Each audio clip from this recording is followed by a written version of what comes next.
भाई one piece मांगा अब उस स्टेज पर आ चुका है जहां जेन्युइनली कुछ भी हो सकता है।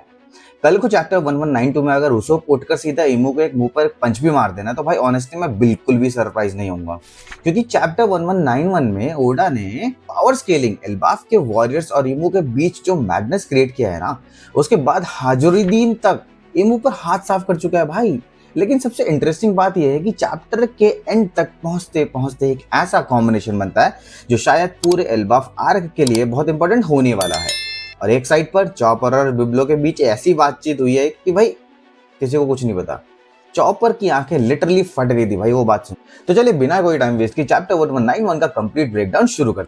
चैप्टर की ओपनिंग डायरेक्टली लूफी से होती। लूफी खुद सोच रहा है कि आखिर मैं जिंदा कैसे हूं, और ऑनेस्टली ये थॉट काफी इंपॉर्टेंट है क्योंकि लूफी ने अभी जो पनिशमेंट सरवाइव किया भाई, उसके बाद नॉर्मल कंडीशन में वापस आना भी उसके लिए डेंजरस हो सकता है। लेकिन सबसे क्रेजी चीज ये है कि इतना डैमेज होने के बाद भी लूफी अभी तक गियर 5।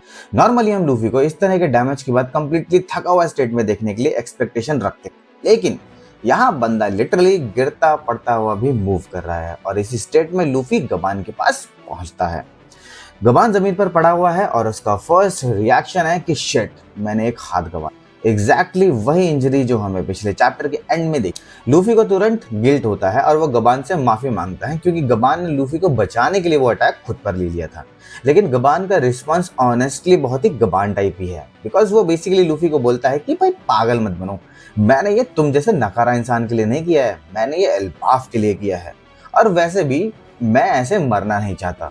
और भाई ये लाइन मुझे जेन्युइनली पसंद आई, बिकॉज गबान यहाँ पर हीरोइक सेक्रीफाइस के नाम पर अननेसेसरीली इमोशनल नहीं हो रहा है। वो क्लियरली बता रहा है कि उसने अपना डिसीजन एल्बाफ के लिए लिया था, और साथ ही वो ये भी इस्टेब्लिश करता है कि बंदा मरने के मूड में बिल्कुल नहीं है। तो भाई फाइट मुझे लगता है अभी आगे बहुत ज्यादा इंटरेस्टिंग होने वाली है।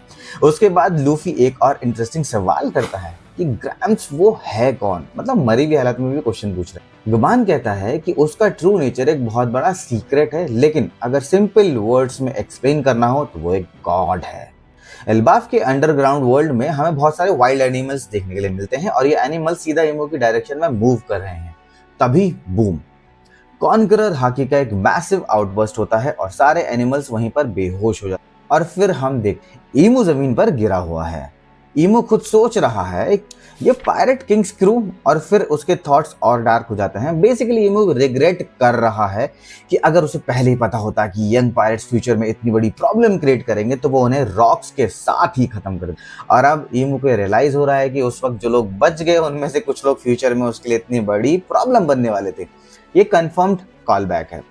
इंटरप्रिटेशन की बात अगर करें तो मुझे पर्सनली ये लाइन बहुत ही इंटरेस्टिंग लगती है क्योंकि ओडा सेंसे बार बार प्रेजेंट कॉन्फ्लिक्ट को ओल्ड जनरेशन के कॉन्सिक्वेंसेस के साथ कनेक्ट कर रहे हैं। और फिर ईमू का अपीयरेंस और टेरिफाइंग हो जाता है। उसके दो मैसिव हॉर्न्स क्लियरली इमर्ज होते हैं। भाई मेरा ऑनेस्ट रिएक्शन पता है क्या था, ये बंदा हेलबॉय बनने का प्लान लेकर आया है क्या? हेलबॉय मूवी अगर किसी ने देखी तो समझ जाएगा। ईमू फिर उठता है और भाई वहां से कूद कर चल देता है, लेकिन असली chaos अभी खत्म नहीं हुआ। उधर आउल लाइब्रेरी में सिचुएशन कंप्लीटली डिफरेंट चल रही है। जैसे कि हमें पता है कि बिब्लो ने बुक्स को हाइड कर दिया था ताकि डैमेज के बीच वो डिस्ट्रॉय ना हो जाए। सॉल चॉपर से कहता है कि यार बिब्लो से बात करने की कोशिश करो, क्योंकि सॉल को लग रहा है कि बिब्लो कुछ कहने की कोशिश कर रहा है। और यहाँ ओडा सेंसे एक बहुत ही इंटरेस्टिंग चॉइस दिखाते हैं भाई। सीन पर बेसिकली मतलब कि चॉपर और बिब्लो एक दूसरे से बात कर रहे हैं और ऑब्वियसली वो आउल है तो ठीक है, वो हुट हुट करके बात कर रहा है और बस हमें एक्चुअल कन्वर्सेशन सुनाई ही नहीं जाती, पता ही नहीं चलता भाई दोनों के बीच में बात क्या हो रही है। नो सबटाइटल्स, नथिंग भाई, नाडा। हम नहीं जानते चॉपर और बिब्लो के बीच में एग्जैक्टली क्या बात हुई, लेकिन चॉपर का रिएक्शन सब कुछ बोल देता है। उसकी आंखें लिटरली बड़ी हो जाती हैं और वो यही पॉइंट है भाई जहां मांगा हमें इंफॉर्मेशन नहीं दे, सिर्फ रिएक्शन भाई, नथिंग एल्स। और ऑनेस्टली ये ज्यादा डेंजर क्योंकि अब हम लोगों के लिए भाई, क्योंकि हमें इमेजिन करना पड़ रहा है यार बिब्लो ने ऐसा क्या बोल दिया, क्या उसने ईमू के बारे में कुछ रिवील किया, या फिर क्या बिब्लो को ऐसी कोई चीज का नॉलेज है जो एल्बाफ के हिस्ट्री से कनेक्टेड।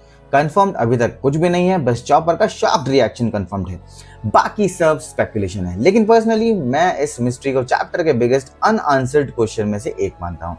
और भाई आप लोग कमेंट में मुझे जरूर बताना आपको क्या लगता है भाई बिब्लो ने चॉपर से ऐसा क्या कहा।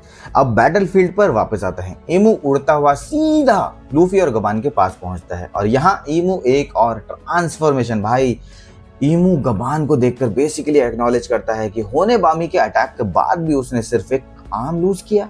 और ऑनेस्टली ईमू इम्प्रेस है, लेकिन गबान का रिस्पॉन्स भी भाई कम नहीं है। वो बेसिकली सेम टोन में जवाब देता है कि ये तो मेरी लाइन है, मेरे अटैक के बाद भी तुम खड़े हो, ये मेरी रेपुटेशन को डैमेज कर रहा है। और फिर गबान बोलता है कि अनफॉर्चुनेटली अब वो इसके लिए ईमू को ताली बजाकर प्रेज भी नहीं कर सकता। भाई डार्क जोक यार, मतलब इतने सीरियस बैटलफील्ड में भी ओडा सेंसे कॉमेडी घुसाई देते हैं। और मुझे इसी चीज की वन पीस में सबसे ज्यादा रिस्पेक्ट है। सीन डेडली है, गबान का एक हाथ जा चुका है, लूफी की कंडीशन हॉरिबल, ईमू मॉन्स्टर मोड में है, और फिर भी ओडा एक छोटा सा जोक निकाल लेता है। लेकिन जोक के बाद भी एटमॉस्फेयर इंस्टेंटली सीरियस हो जाता है, बिकॉज ईमू बेसिकली डिक्लेयर करता है कि अब उसके नेक्स्ट अटैक से कुछ भी नहीं बचेगा। लूफी ईमू को देखकर और बेसिकली रिएक्ट करता है कि ये वही है क्या, बिल्कुल डिफरेंट लग रहा है। और यहाँ गबान का टोन कंप्लीटली चेंज हो जाता है। वो लूफी से कहता है कि अपने क्रू को लेकर एल्बाफ से निकल जाओ। लूफी सीधा मना कर देता है, मैं बिल्कुल भी ये नहीं करने वाला। गबान उसकी करंट कंडीशन पॉइंट आउट करता है कि लूफी लिटरली एक लाश से भी बदतर कंडीशन में है और ऐसी सिचुएशन में वो हेल्प नहीं कर सकता। लेकिन लूफी भी गबान को छोड़ता नहीं। वो बेसिकली काउंटर करता है कि भाई तुम्हारी कंडीशन भी तो सेम है, ऐसे में तुम कैसे लड़ोगे। और ऐसी ही कन्वर्सेशन मुझे इंटरेस्टिंग लगती है, क्योंकि दोनों कैरेक्टर्स फिजिकली ऑलमोस्ट फिनिश्ड हैं।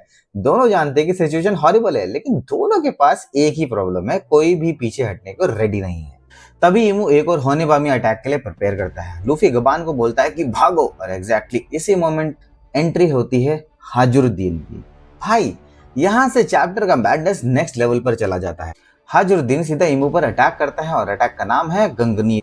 हाजुरुद्दीन का पंच ईमू को हिट करता है। हाँ भाई, हाजुरुद्दीन ने ईमू को पंच मारा और ईमू की एनर्जी की वजह से हाजुरुद्दीन खुद भी डैमेज लेता है। लेकिन अटैक का इम्पैक्ट इतना स्ट्रांग होता है कि ईमू बहुत दूर जाकर गिरता है। और मैं चैप्टर के स्टार्टिंग में इसीलिए बोल रहा था कि अगर कल को ओसोप भी आके ईमू को पंच मार दे तो मैं हैरान नहीं होऊंगा, क्योंकि जिस ईमू ने जोरो और सांजी को एक ही अटैक में हैंडल कर दिया था, भाई अब हाजुरुद्दीन बैटलफील्ड में एंट्री लेकर उसको सीधा पंच मार देता है। मतलब भाई कुछ भी चल रहा है यार। लेकिन जोक्स असाइड, यहाँ हाजुरुद्दीन का एंट्री भी इंपॉर्टेंट है, क्योंकि ये सिर्फ रैंडम इंटरफेरेंस नहीं है। भाई उसके बाप को मारा था तो बदला लेने के लिए खड़ा तो करना ही पड़ेगा। हाजुरुद्दीन तुरंत गबान की कंडीशन देखता है और वो कंसर्न होता है कि गबान साहब आपके हाथ को क्या हुआ है। और गबान बेसिकली सिचुएशन एक्सप्लेन करता है। भाई वो कहता है कि ये बंदा इमॉर्टल है। और ऑनेस्टली ये एक और ह्यूज प्रॉब्लम है, क्योंकि अगर अपोनेंट को डैमेज दो और वापस उठ जाए तो बैटल का इक्वेशन कंप्लीटली चेंज हो जाता है। गबान ओपनली एडमिट करता है कि उसे ईमू को डिफीट करने का कोई क्लियर मेथड नजर नहीं आ रहा है। इसलिए वो हाजुरुद्दीन को एक सिंपल सा इंस्ट्रक्शन देता है, स्ट्रॉ हेड को सेफली एल्बाफ से बाहर निकालो। हाजुरुद्दीन भी लूफी को ले जाने के लिए कहता है, लेकिन लूफी फिर वही लूफी वो बोलता है कि अब मैंने खा लिया है, अब मैं रिवाइव हो जाऊंगा। गबान के रिएक्शन बेसिकली है कि भाई ये कौन सा लॉजिक है, बंदा ऑलमोस्ट डेड कंडीशन में है और उसका रिकवरी प्लान क्या है कि भाई खा लिया अब रिवाइव हो जाऊंगा। गबान ऑब्वियसली उसकी इस बात को एक्सेप्ट नहीं करता। वो पॉइंट आउट करता है कि इतने वाउंड्स के साथ लूफी कैसे फाइट करेगा। लेकिन लूफी को देखो भाई, बंदा कॉन्फिडेंस लूज ही नहीं कर रहा है। और यहाँ से सीन फिर से डेंजरस हो जाता है, बिकॉज ईमू वापस बैटलफील्ड में आ जाता है। गबान हाजुरुद्दीन को पीछे हटने के लिए बोलता है, लेकिन हाजुरुद्दीन नहीं मानता। और उसका रीजन भी एल्बाफ के वॉरियर माइंडसेट को परफेक्टली रिप्रेजेंट करता है कि भाई मर जाएंगे लेकिन बैटलफील्ड नहीं छोड़ेंगे। हाजुरुद्दीन बेसिकली कहता है कि एक वॉरियर बैटल में मरने के लिए ही पैदा होता है। और फिर वो एक और इम्पोर्टेंट नाम मेंशन करता है, लोकी। वो कहता है कि अगर उसे कुछ हो भी गया तो लोकी इज हियर। और भाई बस उसके तुरंत बाद लोकी की भी एंट्री हो जाती है। मतलब टाइमिंग इज इनसेन। हाजुरुद्दीन लिटरली लोकी का नाम लेता है और लोकी बैटलफील्ड में आ जाता है। भाई क्या समनिंग स्किल्स है यार। और इसी वक्त लूफी भी रिकवर हो जाता है। तो मतलब तीनों के तीनों भाई मैदान में भी डटकर खड़े हैं। मतलब गबान के सामने लिटरली 3 मॉन्स्टर्स खड़े हैं भाई अभी टाइम पे। लूफी भी है, हाजुरुद्दीन भी है और लोकी भी है। और गबान उन्हें देखकर बेसिकली स्क्रीम करता है कि भाई आखिर क्या ही प्राणी हो तुम लोग भाई। ऑनेस्टली उस मोमेंट पर गबान का रिएक्शन प्रोबेबली हम सब के रिएक्शन जैसा ही था, क्योंकि एक साइड पर ईमू है जिसे गबान खुद इमॉर्टल और ऑलमोस्ट इम्पॉसिबल टू डिफीट मान रहा है, और दूसरी साइड में कौन है, ये लोग भाई जिनको मार मार के भी पीछे हटने का कोई इंटेंशन नहीं है। और अब आता है चैप्टर का फाइनल सीक्वेंस। लूफी अपना अटैक चार्ज करता है, गोमू गोमू अब जो भी आगे का होगा। हाजुरुद्दीन भी अटैक के लिए रेडी होता है और लोकी भी, वो भी चार्ज करता है। 3 अलग कैरेक्टर्स, 3 अलग अटैक्स और सामने ईमू। फिर तीनों एक साथ अटैक करते हैं। 3 जनरल, गोकुको सोवर्निटी और चैप्टर 1191 एंड्स। भाई क्या एंडिंग है यार। और हाँ, अभी तक कंफर्म नहीं है कि ईमू अभी भी हार गया कि नहीं हार गया, कुछ नहीं पता भाई। हर चैप्टर के एंड में यही हो रहा है, ईमू पहला जा रहा है फिर वापस आ रहा है, पहला जा रहा है फिर वापस आ रहा है, भाई कुछ नहीं पता है। लेकिन मेरे लिए इस एंडिंग का सबसे इंटरेस्टिंग पार्ट सिर्फ ये नहीं है कि लूफी, लोकी और हाजुद्दीन ने मिलकर ईमू पर अटैक किया। मुझे एक्चुअली सबसे ज्यादा इंटरेस्टिंग ये लग रहा है कि एल्बाफ के वॉरियर्स अब खुद ईमू के अगेंस्ट खड़े हो रहे हैं। पहले गबांता, फिर हाजुद्दीन, फिर लोकी, और लूफी तो ऑब्वियसली बैटलफील्ड छोड़ने के लिए रेडी है ही नहीं। और ऑनेस्टली भाई चैप्टर 1191 का मेरे लिए बेस्ट मोमेंट हाजुद्दीन का ईमू को पंच मारना। भाई मैं स्टार्टिंग में मजाक में कह रहा था कि यूसुफ भी आके पंच मार दे तो सरप्राइज मत होना, लेकिन सीरियसली देखो तो ओडा सेंसे एक इंटरेस्टिंग मैसेज दे रहे हैं कि ईमू कितना भी ओवरवेलमिंग हो, एल्बाफ के वॉरियर्स उसके सामने खड़े होने से डर नहीं रहे हैं।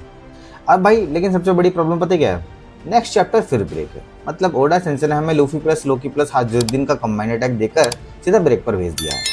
क्लासिक ओडा सेंसे भाई, बार बार ब्रेक, पता नहीं कितने ब्रेक आ रहे हैं, और शायद इसलिए भी आ रहे हैं क्योंकि भाई 2 नई मूवी आने वाली है। आई एम श्योर आप लोगों को इसके बारे में पता हो, ठीक है, उसके लिए भी एक वीडियो बनाएंगे, बात करेंगे उसके बारे में ना। अब मुझे कमेंट्स में 3 चीजें बताओ। पहली चीज भाई, बेबलो ने चॉपर को क्या बताया, और दूसरी क्या लगता है भाई लूफी, लोकी और हाजुद्दीन का कंबाइंड अटैक ईमू पर कितना इफेक्टिव होगा, क्या ईमू फिर से उठ जाएगा? जहां तक मुझे लग रहा है भाई उठ ही जाएगा। भाई अगर तुम्हें ऐसी डिटेल्ड वन पीस ब्रेकडाउन्स पसंद है जहां हम सिर्फ चैप्टर रिपीट नहीं करते बल्कि हिडन डिटेल्स, कैरेक्टर मूवमेंट्स और पॉसिबल फ्यूचर इंप्लीकेशन भी डिस्कस करते हैं, तो चैनल को सब्सक्राइब कर लेना भाई। वीडियो पसंद आई हो तो लाइक और सब्सक्राइब भी कर देना और शेयर भी कर देना भाई। बाकी मिलते हैं नेक्स्ट वीडियो में, तब तक के लिए स्टे सेफ, स्टे लेजेंडरी।